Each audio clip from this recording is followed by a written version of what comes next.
काम करने के लिए। इसको यहाँ से खोला, इसको यहाँ से बड़ा कर दिया, यहाँ पे क्रिएट न्यू मॉडल पे गए। ठीक, यहाँ पे इसका रिजोल्यूशन हाई लो इससे कोई लेना देना नहीं, आपके काम में। ठीक, अपने जैसे मान लो अपना जो सीट है वो है 400x100 का। ठीक, वैसे तो आपको फाइल में जाके इसको इंपोर्ट करना है अपने को, बस जो आपकी वो फाइल आ जाएगी उसका प्रोग्राम कैसे बनाना। मान लो जैसे आपकी फाइल थी वो आपने इसे बना रखी है, यहाँ से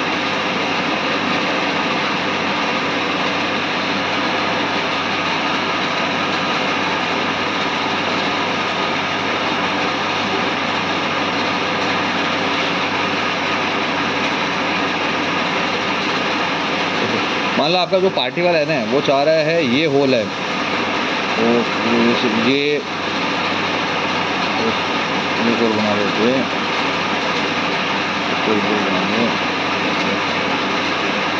ठीक है। ये अपना जो पार्टी वाला है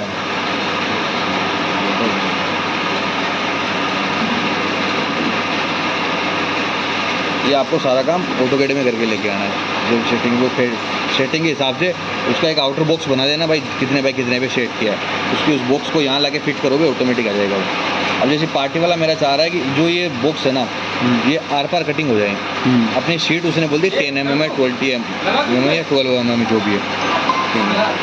इसमें क्या करेंगे अपन, इस डिज़ाइन को इसको बॉक्स को सिलेक्ट करना है, इसका जो डायमेंशन है वो अपने को यहाँ शो हो जाता है, या फिर आपको वैसे ऑटोकैड में पहले देखनी पड़ेगी। ये 10 mm बता रहा है तो इसमें 10 mm से छोटा बिट चल सकता है 10 mm तक, इससे ऊपर का नहीं चलेगा।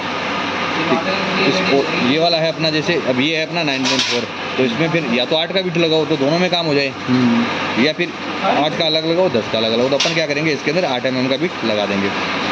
इसको सिलेक्ट किया, इसको सिलेक्ट किया, मतलब वो चाहता है ये जो दोनों होल है ना ये अपना मान लो कि 12 mm सीट है तो वो 12 mm में ये थ्रो कटिंग चाहता है। तो अपन क्या करेंगे अब इसके लिए अपन जाएंगे टूल पाथ पे, ये नीचे वाला जो टूल पाथ है, ठीक, इस पे गए, यहाँ पे आता है फर्स्ट ऑप्शन 2D प्रोफाइलिंग में, इसको क्लिक करेंगे। होल होता है हमेशा अंदर से कटिंग होता है, तो ये इनसाइड कर दिया। कितना mm सीट है अपना 12 mm, अपने को टोटल कितना जाना है, ठीक है, कितनी गहराई तक अपने को काम करना है, तो वो अपन यहाँ डाल दिए इसके अंदर इस होल में। ठीक, इसको बाकी के में कुछ नहीं डालना, ये जो शेप जेड है यहाँ पे आप 15-15 कर दो बहुत है, 15 रहने दो, ऑटोमेटिक चेंज नहीं होता है। वैसे प्रोफाइल टूल पे गए, इधर से आए अपन, इधर से अपन 2D एरिया रखने वाले में अपने को कितना mm का बिट है, 6 mm का है, ठीक है, नया है तो अपन 6 mm का बना सकते हैं। ये इधर पड़ा है तो इसमें से भी कोई सा काम है ले सकते हैं। इधर जाके अपन एड टूल पे जाएंगे, इसके सिलेक्ट में 8 mm का बिट कर देंगे, 8 mm बिट, यहाँ पे उसका बिट अपन ने बना दिया नहीं है। इसमें केवल नाम सही होना चाहिए और डायमीटर सेम सही होना चाहिए उसका, बाकी का इसमें कोई दिक्कत नहीं, आप इतना भी डाल दो। या पुराने वाले किसी दूसरे बिट की प्रोफाइल है उसको खोल के वैसे वो डाल दो।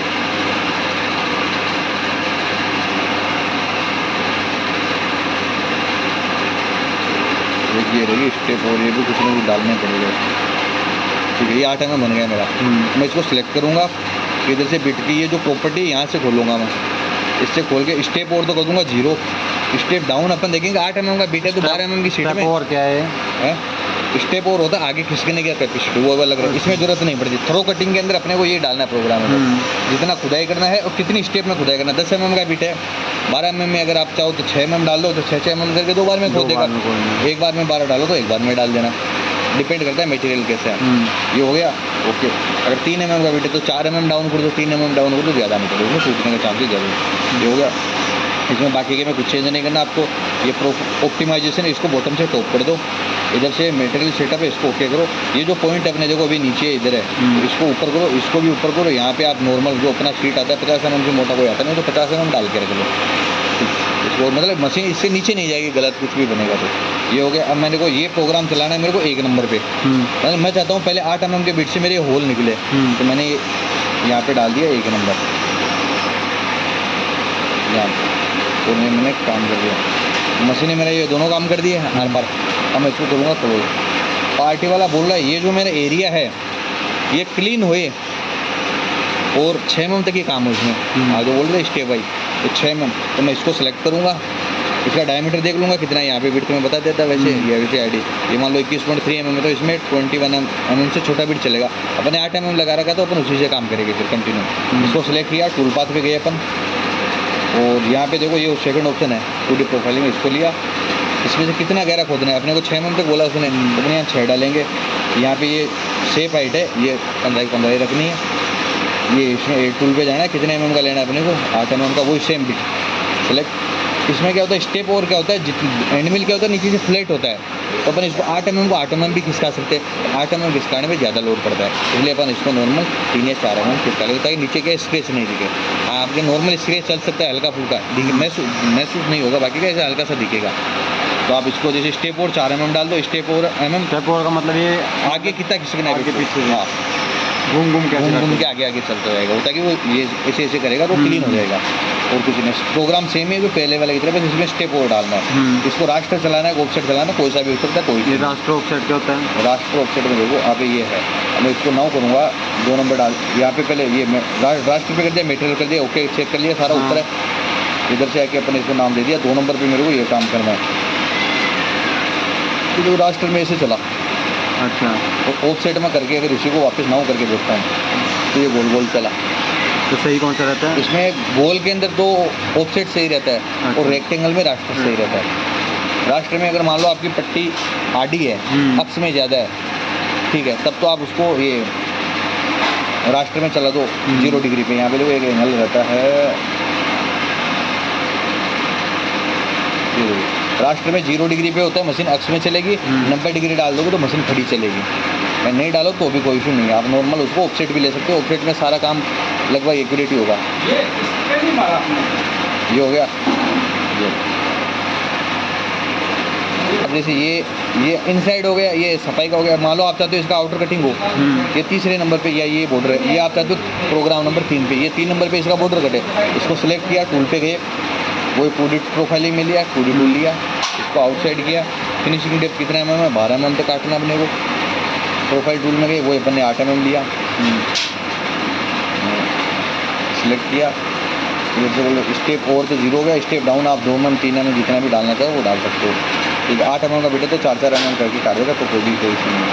ऑप्टिमाइज में इसमें कोई दिक्कत नहीं, ये तो सिंगल प्रोग्राम ही है केवल। अगर ज़्यादा सीक्वेंसिंग में तब ये करते हैं बॉटम टू टॉप नहीं करोगे तो भी आपका काम हो होगा, बस हल्का सा टाइम बढ़ जाता है, कई बार की जरूरत होती है। मैं इसको डाल देता हूँ 3 नंबर, मैं इसको डाल देता हूँ। इसमें ये भी थ्रू होल कटिंग करेगा ये? हाँ, ये बॉर्डर में आपको पीस को काट के निकाल देगा ना लास्ट में। पहले ये काम हो गया, लास्ट में स्टेप में ये मैंने बना दिया आउटर कटिंग का उसका। अब टूल पाथ में जाऊँगा, सेव टूल पाथ, इसमें देखो 3 ऑप्शन है। पहले अपन ने जैसे नंबरिंग की वैसे वैसे सिलेक्ट करके इधर ले जाएंगे। यहाँ पे आपका ये जो कोड है ये होता है आपका G कोड mm टेप। ये आप एक बार सेव कर दोगे ना तो ये यही रहेगा, डिस्टर्बेंस ये हमेशा एक ही है ना? हाँ ठीक है। ये सेव अब मेरे को पहले और दूसरा गलत बन गया, डिलीट करना है वो बता, डेस्कटॉप पे ले गया। इसमें एक चीज़ और ध्यान रखनी है, जब आप सीट खोलो ना, जैसे मैं दूसरे में बता देता हूँ, अपना ये 2-3 सीट खोल सकते हो आराम से, कोई इशू नहीं। जैसे आप स्टार्टिंग में जब सीट खोलो ना, तो आपको ये क्रिएट न्यू मॉडल पे जाओ तो ये पॉइंट देखना है, ये कॉर्नर पे है, यहाँ पे है कि यहाँ पे कहाँ करना है, और मशीन वहीं सेट करनी है। अपन अभी हमेशा लगभग इसी कॉर्नर से लेते हैं कॉर्नर वाले। इसका मतलब कौन सा कॉर्नर? इसका वो मशीन कहाँ सेट करनी है, वो मशीन इस कोने पे सेट करनी है अपने को, इधर वाली सीट। नहीं मशीन ये बैठ कैसे दिखा रहा है? मशीन का ऐसे है, ये अभी अक्स में ऐसे है, वाई में ऐसे, जैसे मशीन है वैसे का वैसा ही है। तो अपन इसको इस कोने पे रखेंगे तो इस कोने में, इस कोने में कर देंगे तो इस कोने में, सेंटर में करेंगे तो पीस के सेंटर में लेना पड़ेगा। अपन लगभग इसी कोने से काम करते हैं, हेडक नहीं रहती। ठीक है, ये चीज़ देखनी है बनाते वक्त। वो एक क्या करना, अब जैसे अपन जो प्रोग्राम वो सेव हो गया, मान लो आप चाहते हो ये प्रोग्राम आपका गलत बन गया कोई सा, तो यहाँ पे आता है प्रोजेक्ट में आके यहाँ पे जो भी प्रोग्राम है डिलीट कर सकते हो। या दूसरा ऑप्शन ये रहता है, इसको जैसे मेरे को इसको डिलीट करना है तो मैं इसको अंदर से जो रेड वाली लाइन है उसको सिलेक्ट करूँगा, ये सिलेक्ट हो गया, फिर राइट क्लिक करूँगा, डिलीट टूल पाथ आ जाता है, डिलीट टूल पाथ करते वो डिलीट हो जाएगा। जिसका प्रोजेक्ट में कहाँ पे है डिलीट का ऑप्शन? और प्रोजेक्ट में जाएंगे, यहाँ पे जैसे मेरा ये 3 नंबर है, इसको राइट क्लिक करके यहाँ से डिलीट कर सकता हूँ। यहाँ से ताकि ये जिस दूसरा मेरे को इसको एडिट करना है तो मैं इसको राइट क्लिक करके इसको भी एडिट कर सकता हूँ नंबरिंग वाइज से। भाई यहाँ से मैं सेलेक्ट नहीं कर पा रहा तो यहाँ से भी काम कर सकता हूँ। वापिस से इसका कुछ भी चेंजिंग करना है, जैसे मान लो मेरे को 6 की जगह इसको 8 करना था, 8 कर दिया, इधर से आए, इधर से स्टेप डाउन 8 डाल दिया वापस से, तो मैं इसको रीनाउ कर लूँगा। तो नंबरिंग से क्या है कि ये इसका सीक्वेंस नहीं डिस्टर्ब होगा। मान लो अपन रीसेट करते हैं तो यहाँ पे क्या प्रोग्राम ऊपर नीचे सो जाता है कई बार, तो अपना एजेटिव रहेगा। उसी हिसाब से फिर टूल पाथ में जाके सेव टूल पाथ सारे के सारे इधर लेके G कोड mm टेप करके सेव कर सकते हो। बस ये है।